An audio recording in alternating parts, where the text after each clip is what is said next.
All right, so in this first lecture on forces, I want to go over part one of the note guide, which is the first 3 pages. And then after that, I want to take a look at problem A, worksheets, which are a different file on Schoology. So you'll have to open that up, and we'll do some practice drawing free body diagrams.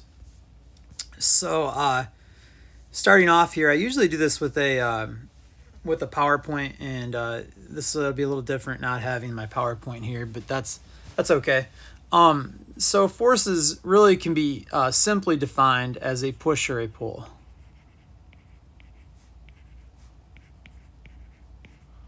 Probably the easiest way to define it.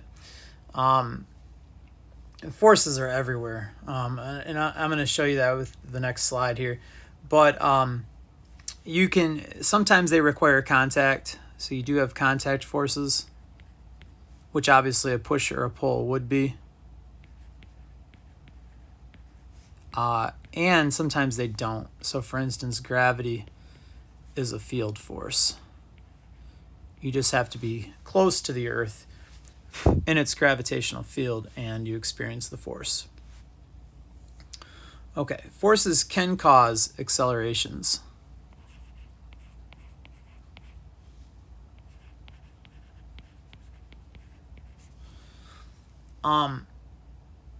And here are some of those examples of different types of forces. So opening a door, typing in a keyboard, driving a car. Obviously driving a car, forces between the tires and the ground. Piloting a bulldozer, maybe if a bulldozer is pushing something. And climbing the stairs. So you push on the steps push back on you, and so on. We say forces can cause accelerations. Newton's second law is stated as a force equals a mass times an acceleration.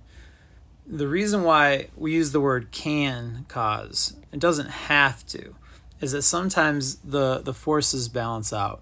So for instance, if you put a book on a table and the book is just sitting there, right? It's a physics book. And the book just sits there. Then you can draw a free body diagram showing the forces that act on this book. There's the force of the, oh, I didn't draw my table. Hold on 1 second.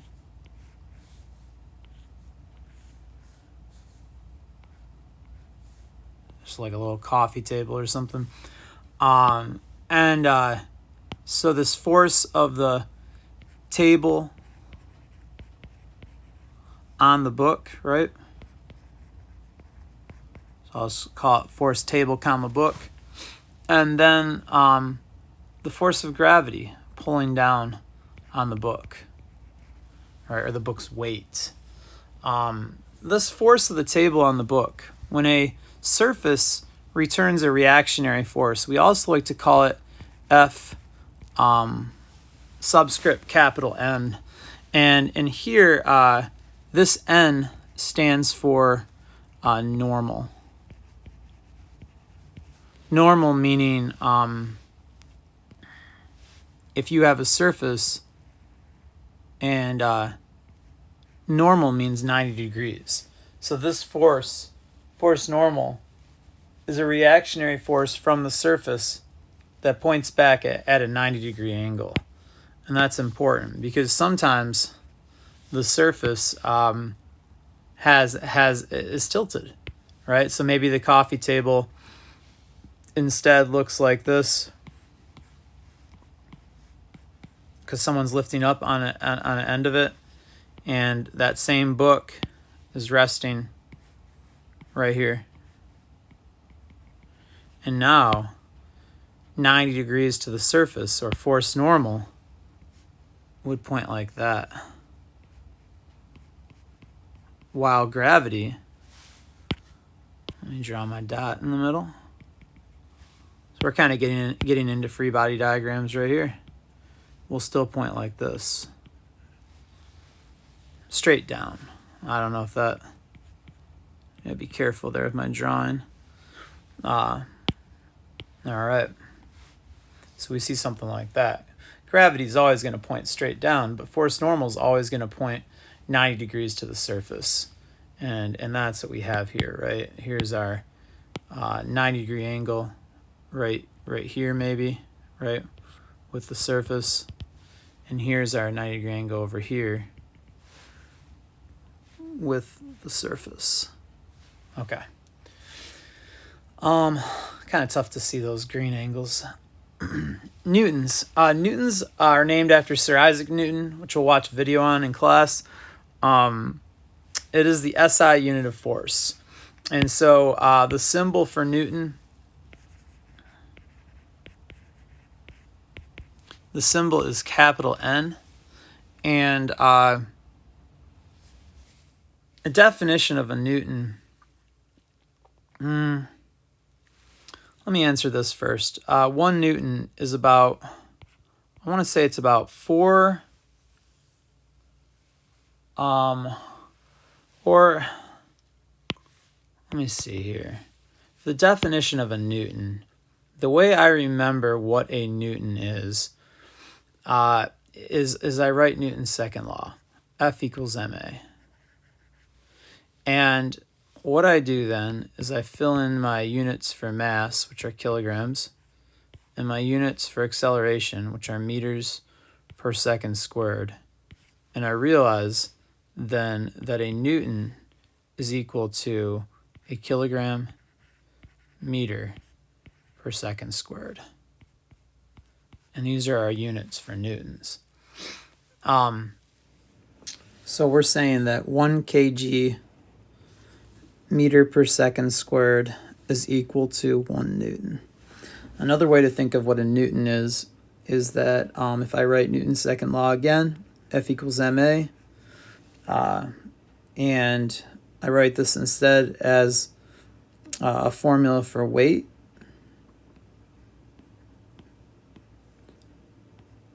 What we have to realize here is that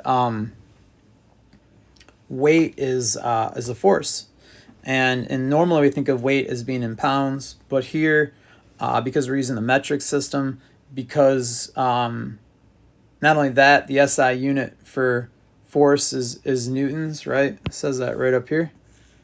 So we are not going to use pounds to describe forces. We're going to use newtons. If we take an apple and we say an apple probably has a mass of anywhere from 80 to 100 grams, if we say an apple has a mass of 100 grams, and we multiply that by baby g,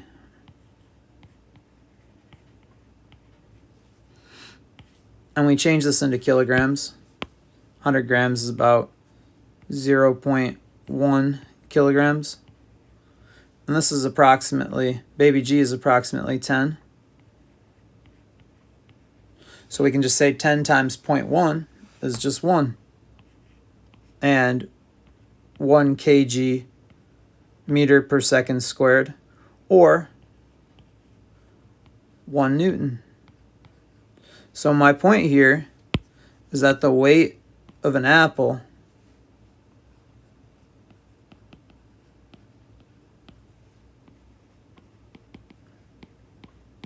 and a 100-gram apple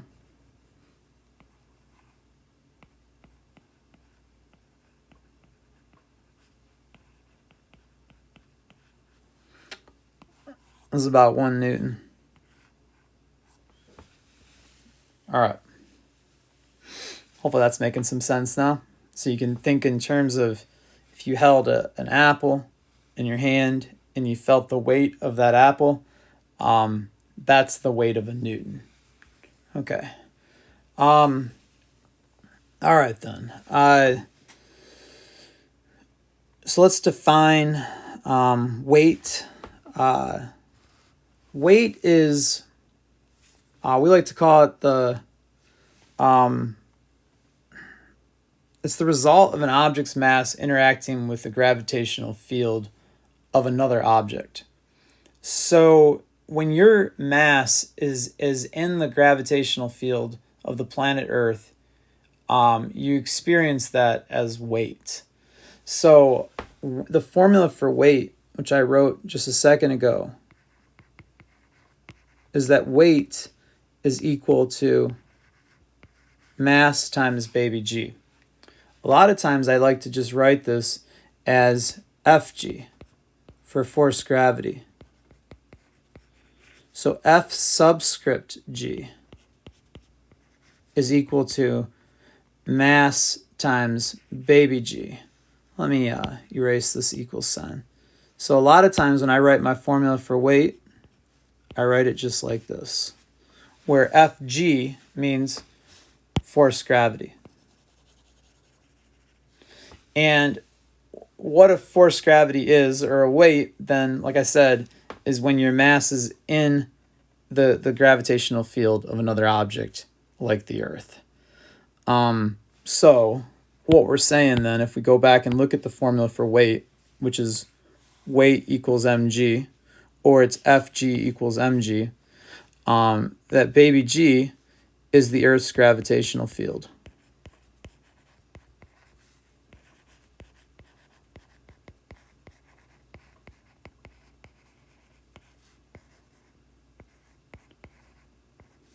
All right. And of course it's 9.81. Okay. So when we talk about weight then, and we use this formula, we're going to get units of newtons out of this. And I think that that's obvious. We're not going to get units of pounds. But when we multiply a kilogram by a meter per second squared. What is 1 pound then? A pound is, well, let me say this instead. 1 newton is approximately 4.45 or 4.55. I'm going to say 4.45. Or let me say it again. I had it right in my note guide. 1 pound is equal to 4.45 newtons. All right. So if something weighs, say, 100 pounds,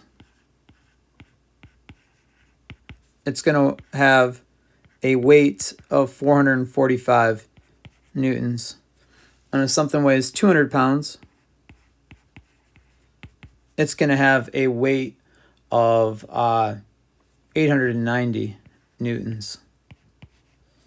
So it's important to realize then when you go in the weight room, when you see a 45-pound plate, and it also says on there 22.22 kilograms, that you're dealing with, in one case, mass, and in another case, weight. So to in remembering that weight really is force gravity, right, or F baby g, and is really equal to the mass times baby g. So we end up getting, if we found the weight of this 45-pound plate, we wouldn't get 45 pounds here, right? What would we get? Assuming that 22.22 is right. I don't know why it sounds right. 2.2 pounds per kilogram. I don't know. It seems okay. And we're just going to multiply that by 9.81. If that's about 10, then we end up seeing that the force gravity, or the weight of this plate, is about, we're saying, 222.2 newtons.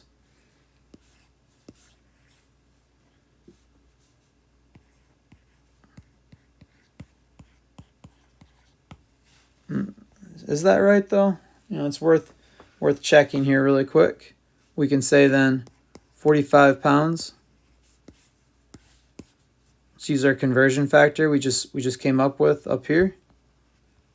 Right? This conversion factor right here. Let's check to see how many newtons a 45-pound plate is, because we were saying a second ago that it's this, right? But let's double check. All right, so we're saying 1 pound is equal to 4.45 newtons. All right, we'll cancel off pounds there. So 4.45 times 45. Not sure where my calculator is. Let me just get my phone here. Let's see.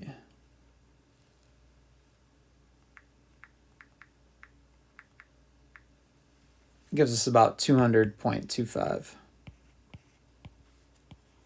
Not super happy with that. Seems like it should be closer than that. I'm gonna have to check that. So it turns out where our mistake was, or my mistake, was that the mass of this 45-pound plate is actually 45 divided by 2.2, which is 20.45, not 22.22 like I was just guessing. And so that means that this right here is 20.45, and if we multiply that by 9.81, we end up getting 200.7 newtons. So now you can see this matches up pretty well to just using 4.45 as a conversion factor. So so there you have it. So weight can be in pounds, but in this class we're going to use weight in newtons because newtons are going to describe forces. Or another way to think of that is that when we talk about forces, we are describing something similar to weight. Yeah, but we're using a different term for it. Okay. And weight comes from putting a mass inside of a gravitational field. So the way forces interact, I said this earlier, either by contact, a push or a pull, or over distance by a field force. Examples of field forces are gravitational force and the electric force, and both of them involve a field. So the way to think of a field is that if you have, for instance, an Earth, right, sitting here, that if you put an object in its field, right, if you just put an object right here, it experiences the field at that point, which maybe is this acceleration right here of 9.81 meters per second, right? And if you put an object way out of the Earth's atmosphere, you put it way up here, maybe it experiences a smaller baby g, and further away, even tinier one, right? And so the idea being that the mass that you put there does not affect the Earth's field or gravitational field. Yeah, just different ways of looking at things. All right, so let's go ahead and we'll skip this slide here. I think I already kind of mentioned, maybe I didn't mention this. Masses create gravitational fields. Charged objects create electromagnetic fields, which lead to electric forces or magnetic forces. All right, this is kind of where I already started explaining things. Force diagram rules. Actually, I wrote this note guide a long time ago. I don't call these force diagrams. What I call them are free body diagrams. Let me write that over.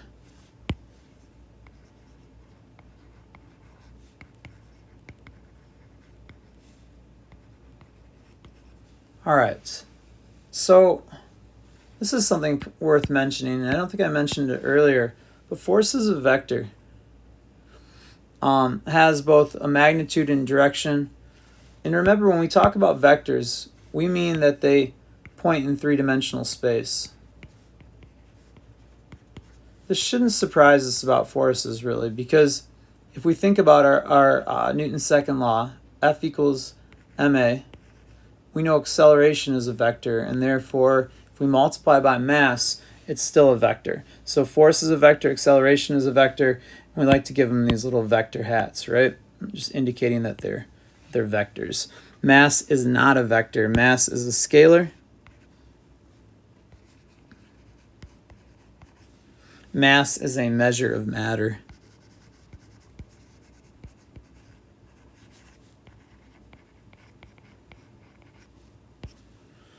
All right.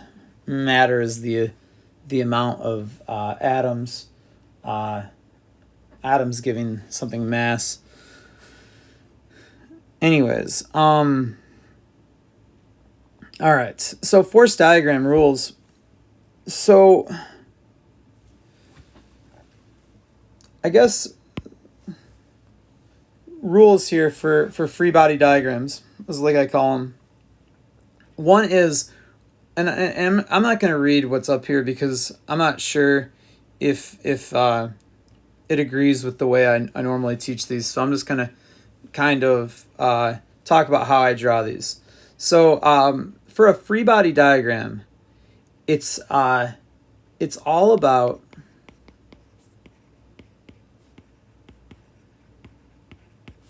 the forces on that object.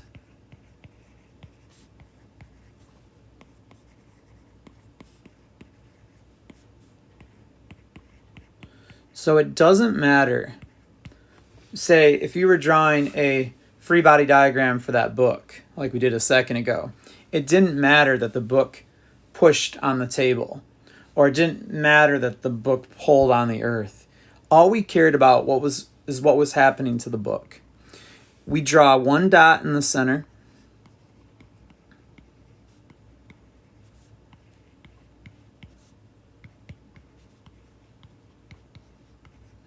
And this is because we use something called the particle model. The particle model means that all forces act from the center.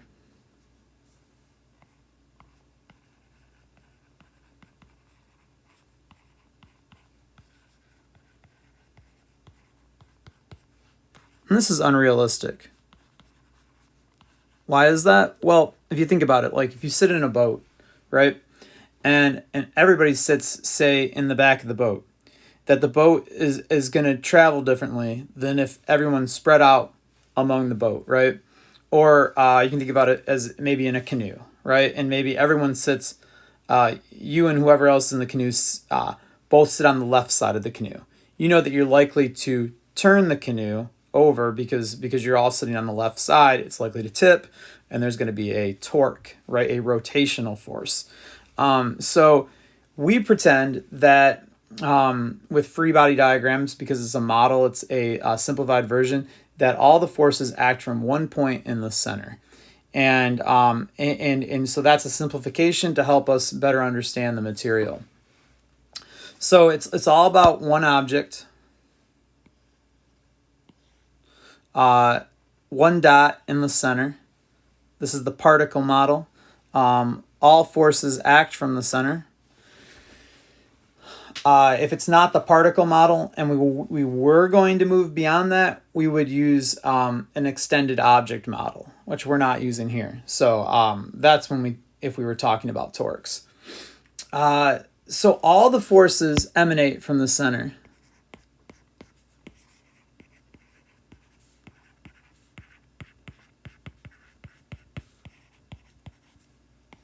And they're drawn, what I mean by emanate is they're drawn outward.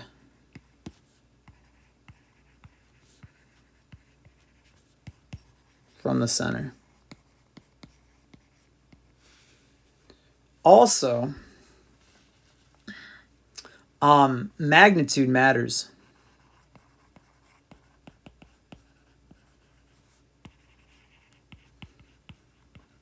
So for instance, if a force, if a force is twice as large,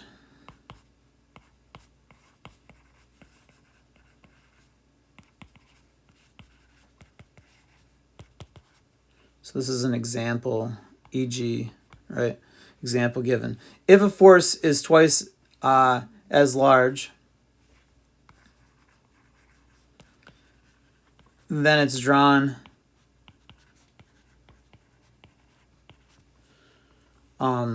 twice as long. So, for instance, you have a box sitting on the ground, and you push with a force to the right. Notice I didn't draw this here, right, like that, when you push to the right on the box.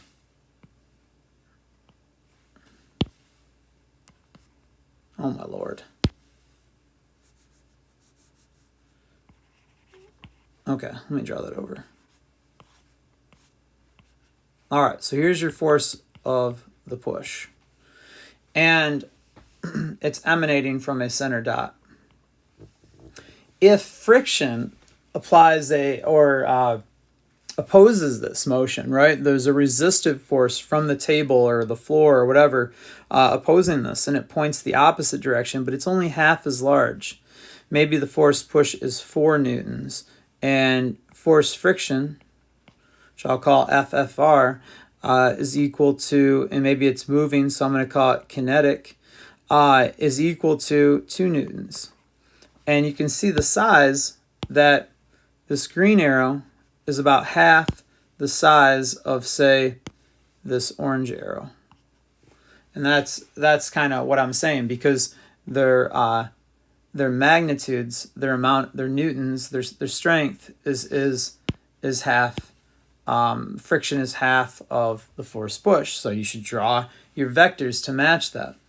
All right, and they actually grade for that on the AP test to see if you understand the relative sizes, right, how large they are compared to each other of the forces. So when it's possible, if you know the forces, draw them proportionately, right? Draw them relative to each other correctly.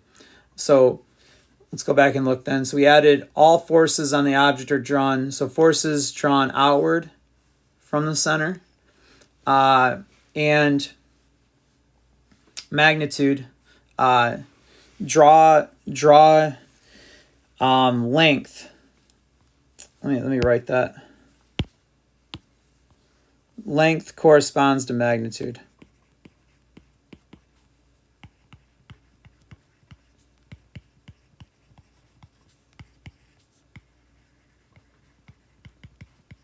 All right, I realize there's a lot of rules here, and I don't expect you to memorize them right away. But I guess something I can say is that the best way to learn these rules is just to practice drawing. So if you draw enough of these free body diagrams, the rules are pretty obvious. And there's all of them right there. Kind of in yellow is the summary of what's important. So all about one object, one dot in the center, all forces act from the center, forces drawn outward from the center, and length corresponds to magnitude. I don't know if there's anything else I'm forgetting. Drawings don't have to be perfect. You don't have to be an artist. The drawings help you understand what's going on. Okay. I don't think we need to worry about, I think I already mentioned this, what it shows. Doesn't show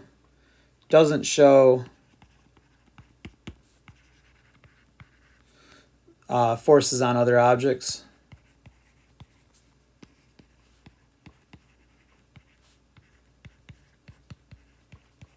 So it's all about that one object.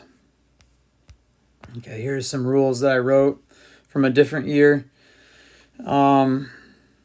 Draw simple shapes to characterize the object. Draw forces of acting from the center. And draw a gravitational force directed toward the center of the Earth, so downward. Next, draw the force exerted by the plane toward the object. Upward, that would be force normal. Draw external forces acting on the object, pull or push, resistance from air, friction. Okay, so like I said, follow these general rules right here. don't worry about other objects, and that really, and then just practice doing that, and these free body diagrams will start to make sense. So let's go ahead and do a little practice. Okay, so let's go ahead and move down to, this is, like I said, this is practice A or problem A. These are examples of free body diagrams, but they are on a separate handout, so you're going to have to look for this on Schoology if you want to open it up. If you don't want to and you just want to draw this on your separate sheet of paper, that's fine. All right, so let's do an example here. It says, in the early morning, a park ranger in a canoe is observing wildlife on a nearby shore. All right, that's pretty much our drawing right there, so let's go ahead and draw that.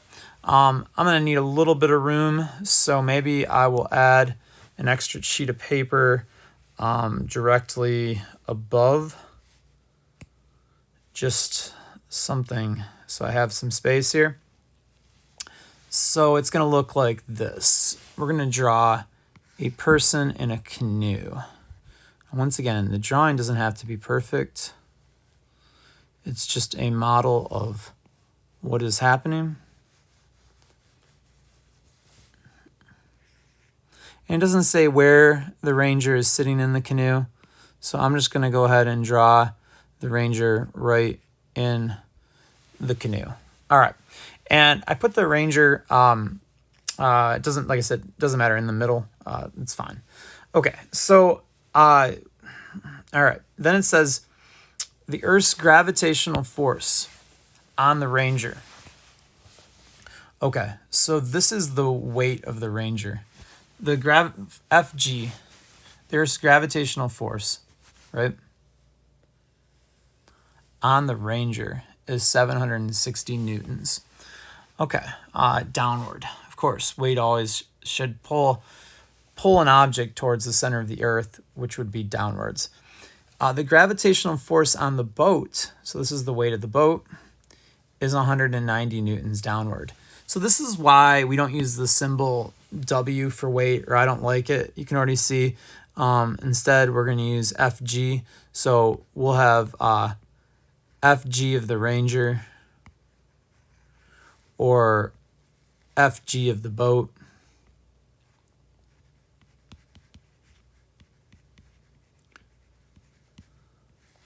Okay. Then it says, and I might not even use force gravity ranger, which I'll talk about here in a second.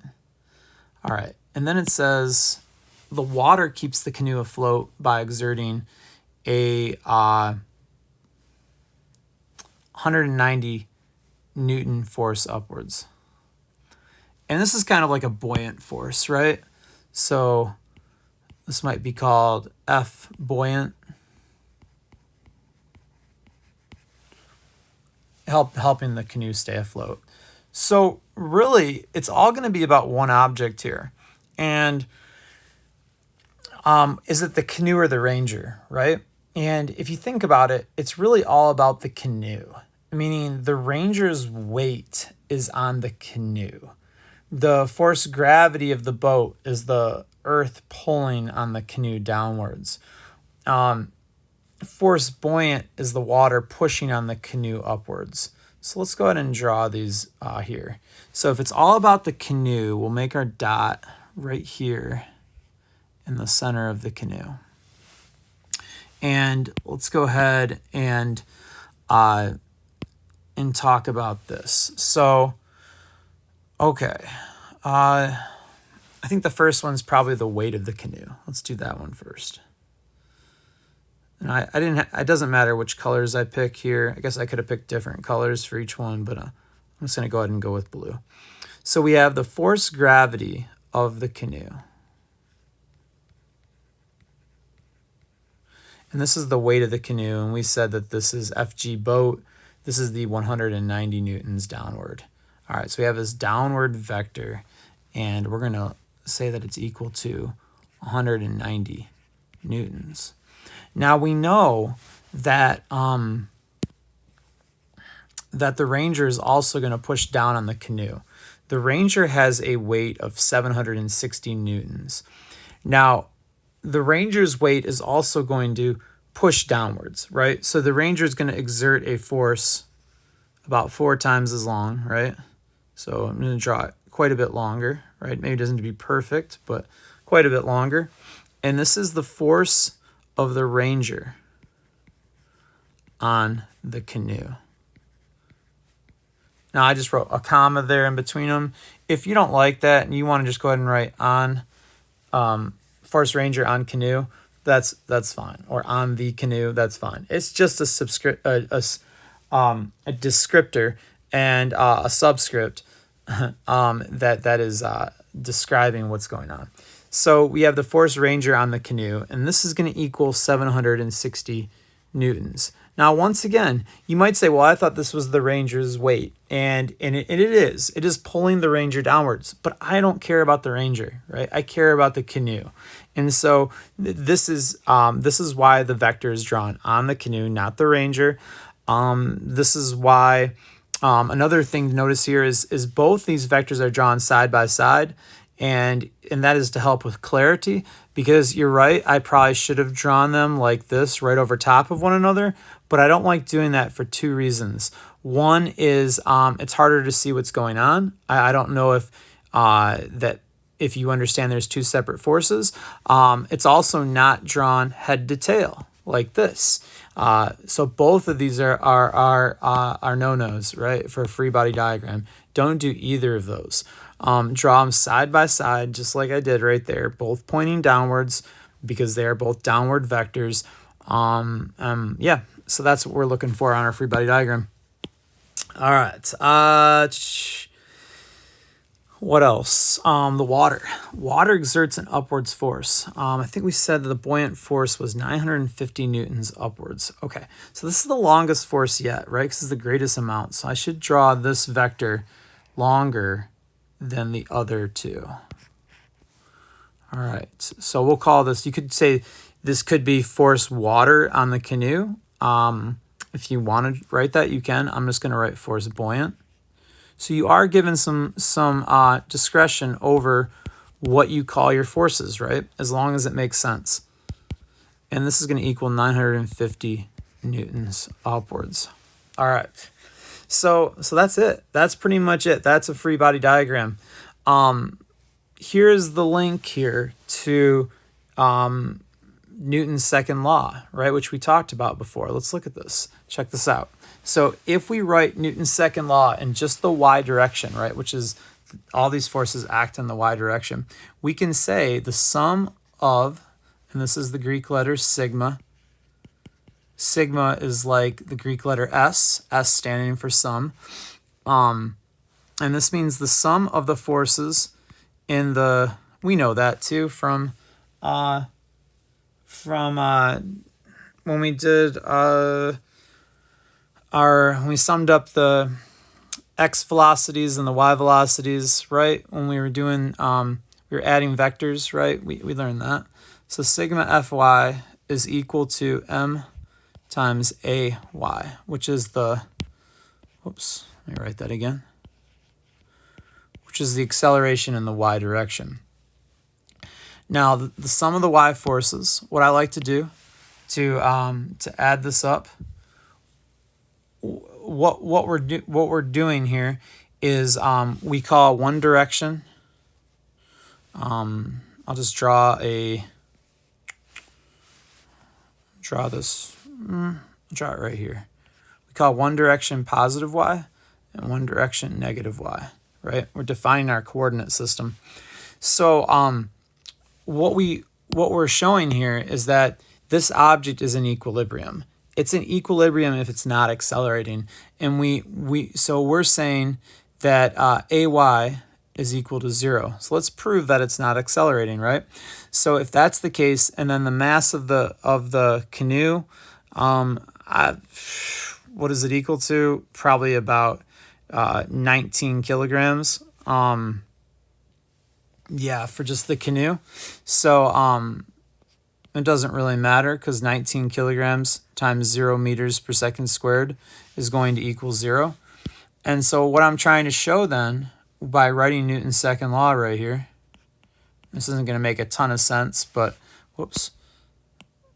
and it should be 0 newtons, is that we're in equilibrium. So whatever are the sum of the forces in the y direction, they should total up to 0, right? And let's look at this, do they? Well, we'll bring these forces over and sum them up. But what we have to realize is that the ones that point up are positive and the ones that point down are negative. So you can see I drew in those signs right there, there, and there. So I'm saying we're just going to bring those over now. So we'll call 900, we'll say, really what I'm doing with words is this, right? I'm saying the force buoyant minus force gravity canoe minus force ranger canoe. You notice I'm kind of abbreviating these because I don't have a ton of room here. All right. And that should equal 0, does it? Well, let's check. We have 950. Now, I already applied the plus and minus signs, right? So I am not going to do that twice. So I'm just going to put in the magnitudes. Minus 190 minus 760 is equal to 0. And if we do the math there, it is true that we have 950 minus 950 is equal to 0. So 0 equals 0. So this is correct. We are in a equilibrium situation. It was all the forces are balanced. The canoe is fine. It's not accelerating into the water. It's not accelerating up into the sky. And yeah, and that's how Newton's second law in free body diagrams go together. So that's what we're going to do in this class and in this chapter. Another theme you can also already start to notice is we're going to talk about the y direction independently of the x direction. Now, granted, there wasn't a lot going on in the x direction here. But if there had been, maybe the wind is pushing the boat to the right at, I don't know, 100 newtons. I'm just making something up. It wouldn't matter, right? It wouldn't affect what we just did. So it doesn't matter. All right. Let's go ahead and let's do another example. So down here, it says a truck pulls a trailer on a flat stretch of road. Let me see how I'm doing on time here. Okay, so we're just going to hold off on that example, and let's just do number 2 down here. It says a physics book is at rest right here. This number 2. Number 2, a physics book is at rest on a desk. And it says gravitational force pulls the book down. The desk exerts an upward force on the book that is equal in magnitude to the gravitational force. Draw a free body diagram of the book. So this is pretty much what we did earlier, right? Here's our book. Here's our desk. And once again, draw our dot in the center, right, of the book. This is our physics book that we, just like we did earlier. And yeah, it's kind of a crummy drawing, but maybe I can make it a little bit larger.